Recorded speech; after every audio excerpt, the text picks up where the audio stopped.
Regardez-moi qui fait le tristounet là. Sa maîtresse, elle revient dimanche. Eh oui. On va le faire tout beau dimanche. Un petit chat.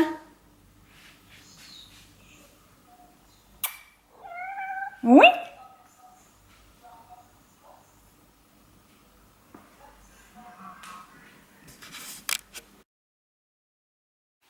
Bonjour à tous et bienvenue sur ma chaîne. On se retrouve aujourd'hui pour un petit vlog spécial. Je vais filmer mes petites lectures pour le challenge Occupy of Love que Elise a proposé sur le groupe Patreon. Voilà, ce sont Patreon elle. J'ai déjà lu 2 lectures. J'ai les yeux un peu fatigués. On est quel jour? On est le 13 février, donc mardi 13 février. J'ai regardé très tard hier soir à la télé. Je me suis fait petite séance de cinéma, Buffy contre les vampires, en faisant une petite lecture, voilà. Ma foi, j'ai bien aimé. Voilà, je me suis fait une petite séance de cinéma, c'était vraiment trop bien. Ça faisait bien longtemps que j'ai pas fait ça. Enfin, si, j'ai fait du cinéma, mais là, toute seule, devant ma télé, à regarder Buffy, j'aime bien. Je suis à la saison 4. Donc pour ceux qui connaissent Buffy, hein, c'est quand Oz quitte Willow et que Buffy se rend compte qu'elle est tombée dans un piège avec Carter, je crois que ça s'appelait. Bref. Bon, j'ai pas trop de tasses d'amour, mais j'ai retrouvé celle-ci. C'était une tasse à thé. Dedans, il y a un filtre à thé, là. Voilà. Et il y avait un petit chapeau. Donc, c'est la seule que j'ai. Et elle date. Hein. Donc, je me suis fait un petit cappuccino, comme vous avez pu le voir. Je vais vous parler de ma première lecture. Ah oui, donc le challenge se passe sur une semaine, je crois. Du 9 au 18, non, ça va être 15 jours peut-être. Et on lit de la romance, n'est-ce pas? Voilà. Donc, j'ai un seul livre papier. Tout le reste, ce sont des livres e-book. Voilà. Donc, je vais pas me le redire. Dans ce challenge, oui, parce que j'ai tout écrit, j'ai pas fait de pile à lire, voilà, j'ai fait une pile à lire, mais je vais pas montrer sur YouTube, mais c'est pas grave, on s'en fiche. En 1, c'est une petite ville, donc je vais lire Les Insoumises, tome 1, Audriana, qui est une lecture, une romance historique. Voilà, comme ça je vais commencer encore une saga. On dira rien, parce que si je fais le bilan de mes sagas commencées, je vais pas m'en sortir. En 2, c'est de l'amitié à l'amour, donc c'est l'ingrédient secret pour Noël. Parfait, je vais vous en parler tout à l'heure. En 3, c'est partage des tropes préférés de romance. Alors ça, j'ai pas. J'ai pas parce que j'ai pas. C'est pas des trucs qui m'arrivent, je sais pas, j'ai pas. En film romantique, c'est Pretty Woman, donc ça, je l'ai déjà vu, bien évidemment. LGBTQI+, c'est Whisper Ride, Wyoming, tome 1, un cowboy pour l'hiver. Donc c'est celui-ci que je vais vous en parler. Voilà. Donc c'est de R.J. Scott. Je crois que c'est un auto... Ah non, c'est édition Love Lane Books. Je ne connais pas. Voilà, je ne connais pas. Donc on va retrouver Mika Lennox. Alors, R.J. Scott... Attendez, que je dise pas de bêtises. Je crois que c'est elle. Hein, qui a fait Le cœur du Texas. Voilà. Et je crois que c'était les Lennox aussi. Donc Le cœur du Texas, c'est une famille que j'ai déjà suivie. Et là, nous allons suivre Mika Lennox qui a quitté donc un petit chat qui a quitté Whisper Ridge, donc c'est l'endroit là où ils habitaient, parce qu'il y a eu une tragédie. Il y a eu un grave accident quand il était jeune et dans cet accident, il y a eu la mort d'un de ses copains, Isaac, et son autre meilleur ami, Daniel. C'est Daniel, je crois qu'il s'appelle, le petit frère. S'est retrouvé aussi dans l'accident. Il y a eu une explosion, enfin tout, un accident de voiture, quoi, c'était un peu dramatique. Et le grand frère, non, je crois que c'est Daniel, le grand frère. Et c'est Reed, le petit. Je crois que c'est Reed. Enfin, voilà, c'était 3... Ils ont eu un accident à 16 ans, 17 ans. Je crois que c'est 17 ans. Et il a pris la voiture de Daniel, qui était son amoureux de l'époque, donc le grand frère de Reed, son meilleur ami. Et ils ont fait les cons avec la voiture. Voilà, il y a eu un accident, et Isaac est mort. Reed, bon, je vais pas vous dire ce qui s'est passé, mais il a eu des petits dégâts. Et Daniel a demandé à Micah de partir de Whisper Ridge. En fait, ils ont 2 gros ranchs côte à côte. Voilà. Leurs parents étaient meilleurs amis, etc. Et ils faisaient de l'élevage de chevaux, etc. Et quand il y a eu l'accident, Daniel a demandé à Micah de partir et de ne jamais revenir. Chose qu'il a faite quand il est sorti de prison, parce qu'il a été jugé coupable de l'accident. Évidemment, c'est lui qui conduisait, donc forcément, il n'y avait pas trop le choix. Après, voilà, c'était coupable, mais voilà, c'était un accident, quoi. Hein, c'était pas volontaire. Sauf qu'il doit revenir dans sa ville natale parce qu'il doit protéger sa sœur Rachel, qu'il a sortie d'une secte, qui a un petit garçon de 5 ans et qui est enceinte. Voilà. Et il s'avère qu'il s'est passé quelque chose dans cette secte qui a fait qu'il est venu secourir sa sœur. Et pour la cacher, il la cache dans ce ranch parce qu'ils savent très bien que... Bon, lui, il n'est pas sur les réseaux sociaux, etc. Ça n'existe pas, étant donné qu'en plus, bon, il sort de prison. Donc là, c'est 10 ans après, je crois. Ou 9 ans, je ne sais plus. Bref, c'est pas grave, n'est-ce pas? Et il doit revenir, bon gré et mal gré, dans ce ranch parce qu'il doit absolument protéger sa sœur et sa famille. Il va revoir Daniel, bien évidemment.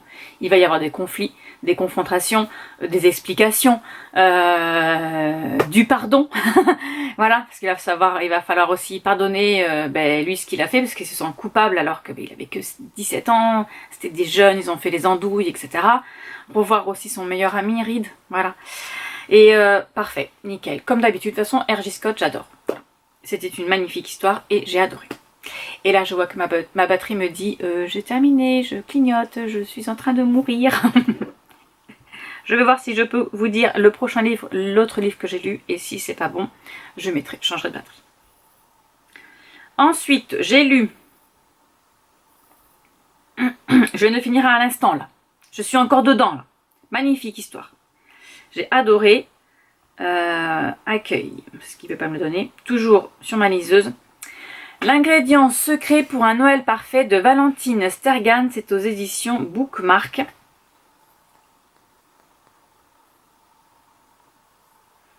J'ai adoré, j'ai adoré. Nous allons suivre Léon Chamberlain avec son petit frère Tom. Léon a une pâtisserie, voilà, qu'il a hérité, voilà, de ses parents. Ses parents sont morts.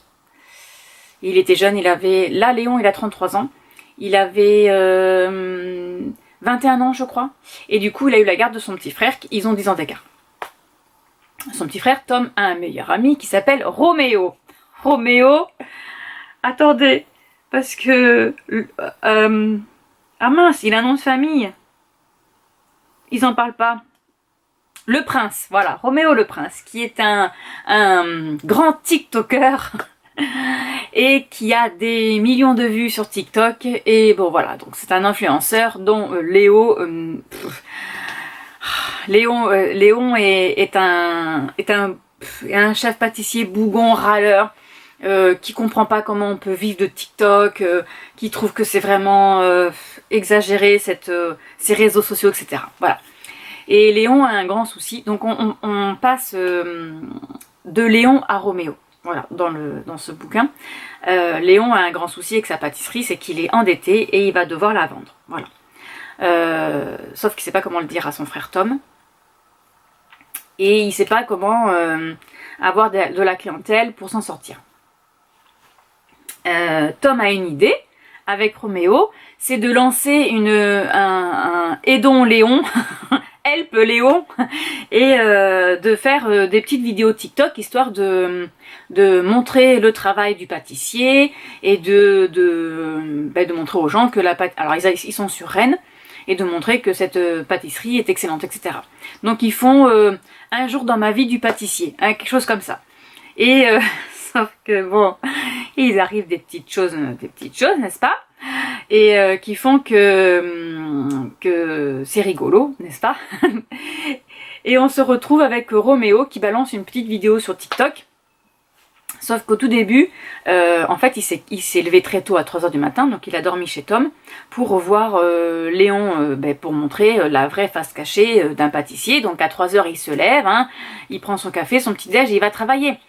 Donc il se met sur le canapé pour pouvoir surprendre Léon dans la première heure de son travail, sauf que Léon descend en jogging, taille basse et torse nu, et là, Roméo, qui a été amoureux de Léon depuis l'âge de 10 ans, tombe du canapé. Ah, c'était folklore. Sauf qu'il met cette introduction dans la vidéo TikTok, donc forcément, le lendemain, il y a du monde à la boutique, et Léon, il comprend pas, parce que lui, il est pas au courant de ça, et il y a plein de gens qui lui disent oui, d'abord il demande où est Roméo, donc lui dit ben il est pas là, enfin, il a rien à faire ici, c'est pas sa boutique, il a rien à faire là. Et les gens disent ah mais on vient grâce à lui, on a vu sa vidéo TikTok et tout, et là Léon il commence à se décomposer, il se dit qu'est-ce qu'il a encore trafiqué, qu'est-ce qu'il a fait. Donc il essaye tant bien que mal de faire des pâtisseries et de les vendre parce qu'il est tout seul dans sa boutique. Comme il faisait plus d'argent, il avait renvoyé la vendeuse qu'il avait, donc il est tout seul à faire tout ça. Et là, il doit fermer très tôt, il envoie un message à Roméo en lui disant mais qu'est-ce que t'as fait? À cause de toi, j'ai eu du monde, merci, mais je suis dans la catastrophe, qu'est-ce que t'as fait? Et là, il essaye, donc il installe l'application TikTok pour voir ce qui se passe, bien évidemment. Et là, il tombe sur sa vidéo. Voilà. Donc là, il est parti engueuler Roméo. Bref, du coup, Roméo, lui, il se sent coupable. Donc le lendemain, il vient l'aider à pâtisser pour montrer son envie que sa boutique reprenne du punch, quoi, qu'il y ait des gens qui viennent. Voilà. Donc ça va être une petite histoire d'amour assez sympa entre les deux. Il va y avoir Tom aussi qui va avoir des petits soucis de santé. Ça va les faire flipper tous les deux. Et donc du coup, ils vont se mettre ensemble aussi pour aider Tom, voilà, dans sa souffrance. Mais c'est rigolo, c'est super rigolo, c'était trop bien, j'ai adoré, c'était trop bien. Et maintenant j'entame, parce que je suis sur ma lancée, hein, n'est-ce pas, je continue. Je vais lire, il m'en reste plus que 3 du coup sur ma... Donc là je vais lire 6, c'est Roman secrète ou interdite, donc c'est alors, Tout ou rien, le tome 1, un prêté pour un rendu de Helena Hunting aux éditions. Donc c'est aussi MXM Bookmark, mais c'est Infinity, je crois qu'elle s'appelle. Voilà.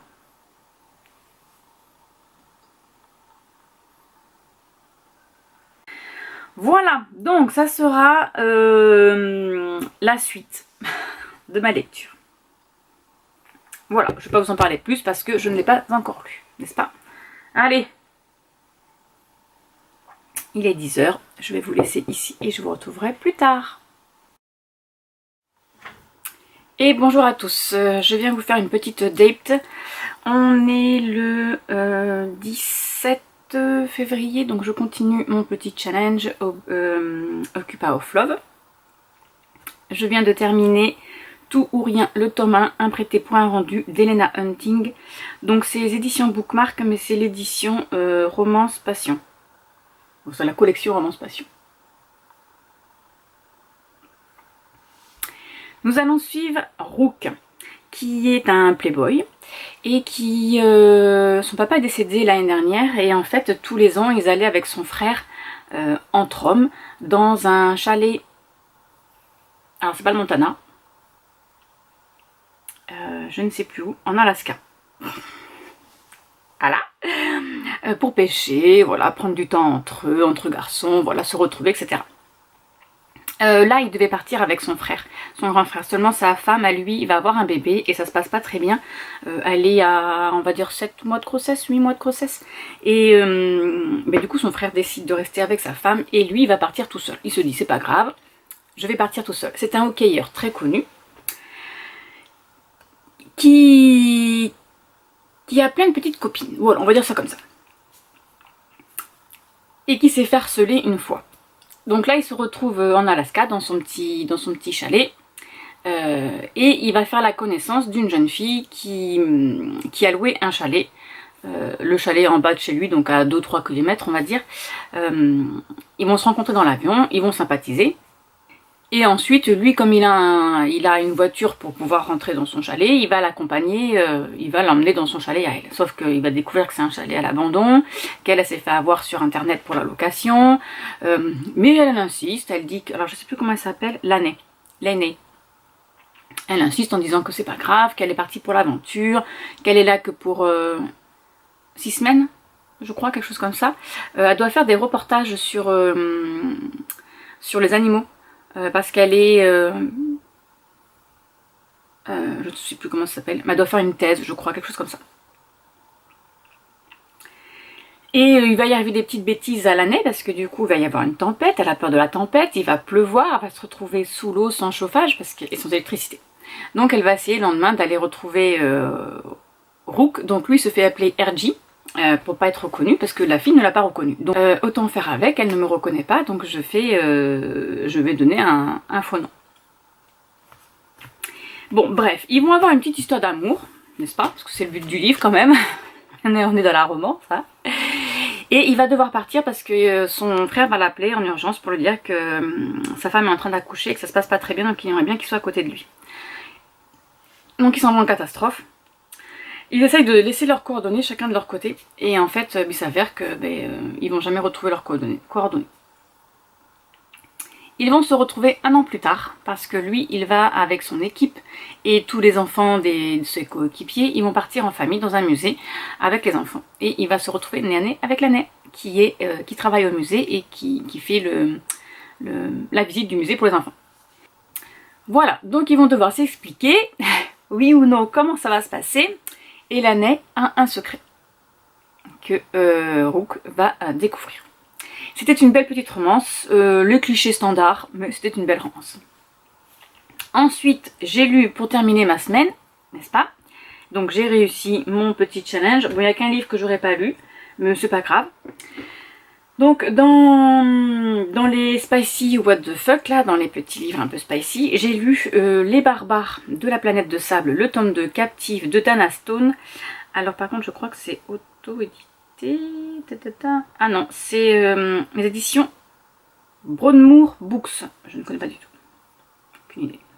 Alors attendez, j'essaie de vous montrer l'image. Voilà, donc nous avons un extraterrestre, hein, bien buildé avec des tatouages. Et encore, normalement, il y en a plus que ça parce qu'ils sont censés descendre tout le long de son ventre.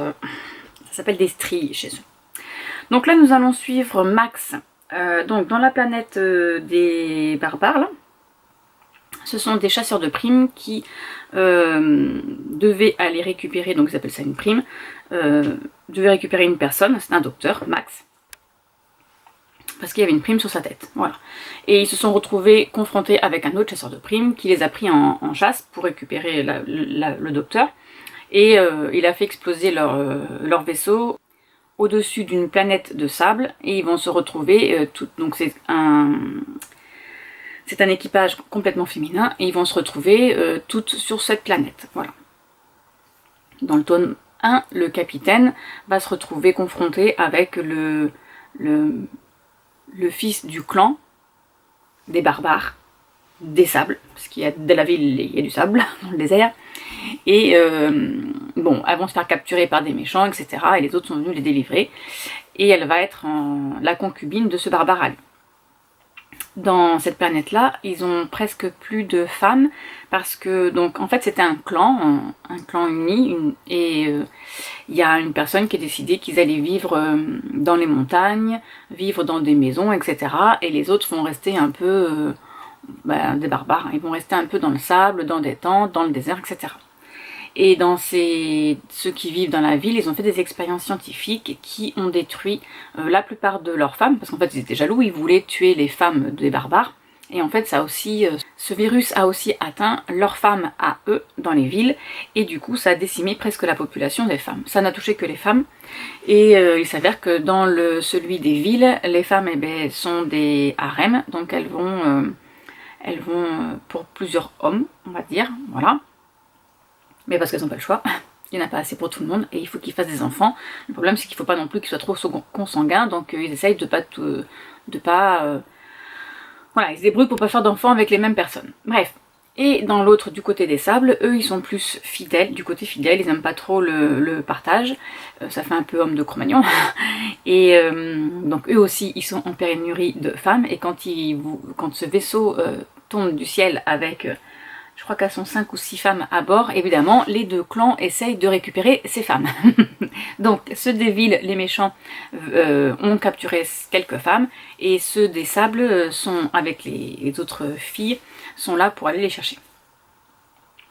Dans le tome 2, nous avons Max, qui est le docteur qui a été capturé par les filles, par ce vaisseau, qui a été capturé par les méchants de la ville, et qui se retrouve dans le harem pour le roi. Enfin, le roi, je ne sais même pas si ça s'appelle un roi. Si, je crois qu'il l'appelle le roi. Parce qu'il a envie que cette femme soit pour son fils. Voilà. Sauf que son fils, bon, il a déjà des femmes, hein, bien évidemment. Et si son fils ne le veut pas, elle sera partagée aux hommes du clan. Sauf que le guerrier des planètes des sables a envoyé son cousin, le meilleur pisteur, aller chercher Max. Il s'appelle, je vais dire Kush, mais je ne sais pas si c'est lui. Il me semble qu'il s'appelle Kush, K-U-S-H. Je crois que c'est ça. Et donc lui, il est parti chercher Max avec quelques guerriers. Et quelques femmes du vaisseau aussi. Bon, parce qu'elles sont un peu quand même téméraires, hein. Voilà, c'est un peu des pirates, hein. Ils savent se battre. Sauf qu'il va se retrouver, il avait pris une cape d'un guerrier, donc un méchant de la ville. Il s'est été mis sur lui et puis il a réussi à rentrer dans la ville avant que la porte se ferme, etc. Donc il s'est passé pour le gardien de Max dans la chambre, parce qu'ils ont... Alors, dans ces... On continue de la barbarie. Du coup, les hommes qui gardent les femmes sont eunuques. Ils ont coupé le... Parce qu'il ne faut pas qu'ils touchent à la dame. Voilà, il n'a pas le droit. Donc non seulement ils n'ont pas beaucoup de femmes, mais en plus les guerriers n'ont pas le droit d'y toucher non plus. Voilà. Mais apparemment, ils font des choses coquins avec leur langue. C'est ce qu'une des filles a dit. Oui, c'était un peu spicy. Hein. Quand c'est spicy, c'est spicy. Et donc voilà, donc Max se retrouve avec Kush pour qu'il essaye de la libérer. C'était sympa aussi, j'ai bien aimé. Ça va, ça se lit relativement vite. Il n'est pas très grand, je crois, 250 pages.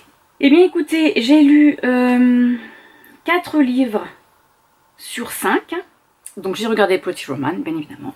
Donc je me dis que j'ai bien lu sur cette petite semaine de romance. Sur ce, je vous laisse et je vous dis à bientôt pour une prochaine vidéo. Au revoir.